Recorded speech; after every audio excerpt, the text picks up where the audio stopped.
Pour commencer ce petit jeu de piste, nous allons commencer par se connecter à notre session.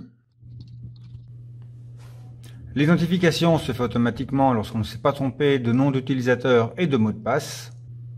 Et on arrive sur le bureau de Windows.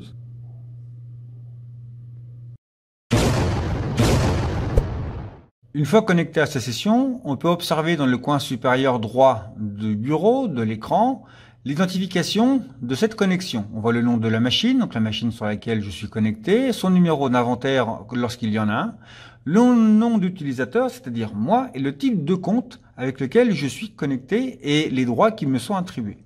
Cette identification vous avertit en quelque sorte que vous êtes enregistré. En quelque sorte. C'est-à-dire que les clics que vous faites, les sites que vous visitez, les logiciels que vous ouvrez, les actions que vous pouvez effectuer sont mémorisés, sont enregistrés afin de retrouver éventuellement des fichiers perdus, mais surtout des actes de malveillance. Le bureau de Windows propose certains raccourcis. Alors certains, ce sont les logiciels directement accessibles comme Firefox, le navigateur, ou MindPlus qui est un logiciel de programmation. Mais dans cette configuration, on trouve surtout des dossiers contenant les raccourcis. Par exemple, le dossier logiciel bureautique présente les raccourcis des logiciels de bureautique qui sont disponibles installés sur cet ordinateur.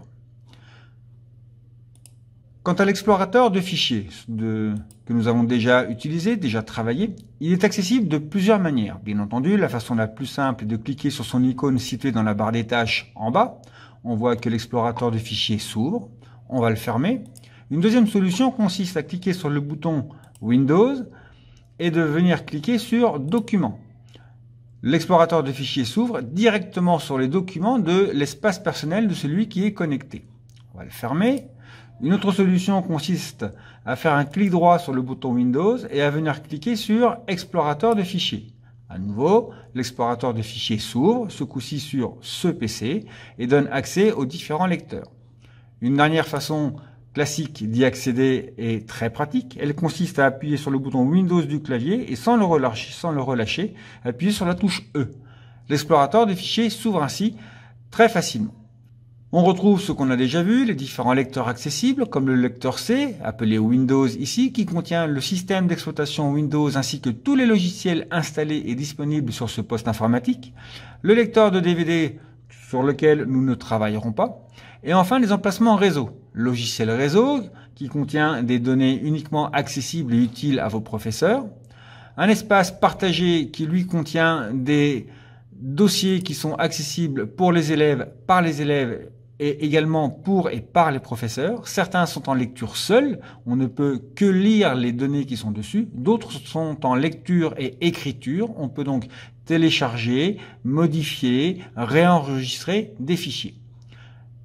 Enfin, il reste l'espace personnel qui est votre espace personnel. Ça ne veut pas dire qu'il vous appartient et que vous pouvez en faire ce que vous voulez. Il ne s'agit pas d'enregistrer ses musiques ou ses vidéos préférées. Il s'agit simplement d'enregistrer les fichiers sur lesquels vos professeurs vous feront travailler, vous feront enregistrer des données. Et il vous revient de gérer cet espace personnel en créant des dossiers, en classant les fichiers, en les organisant par matière, par mois, par année, selon votre organisation personnelle. Attention, il vous revient de savoir où vous rangez, où vous enregistrez vos données personnelles, vos fichiers de travail. En restant dans l'explorateur, nous allons ouvrir le fichier dont le chemin vous est donné ci-dessous. Alors, on va lire le chemin et on va accéder aux lecteurs dossiers et sous-dossiers qui y sont mentionnés. Alors, on trouve que c'est dans l'espace partagé, c'est dans le dossier ressources pédagogiques, dans un sous-dossier qui s'appelle jeu de piste, dans un sous-dossier qui s'appelle fond écran, et le fichier que l'on cherche, bien entendu, y est placé, il s'appelle image.jpg. Lorsqu'on fait un double-clic dessus, on accède au fichier. De la même façon, je vais vous demander d'accéder à la description de cette vidéo et d'ouvrir le fichier dont le chemin vous est donné. Il vous donnera des indications ainsi que les consignes pour poursuivre ce petit jeu de piste informatique. Petite précision, ou plutôt dernière précision. Pour accéder à la description d'une vidéo YouTube, il faut être connecté à la plateforme, au site YouTube. En l'occurrence, si vous lisez cette vidéo directement sur le site de votre professeur, vous devez cliquer sur le nom YouTube qui se place en bas de cette vidéo et automatiquement, pas l'explorateur, le navigateur va s'ouvrir sur la plateforme YouTube directement sur cette vidéo et en dessous de cette vidéo, vous y trouverez la description.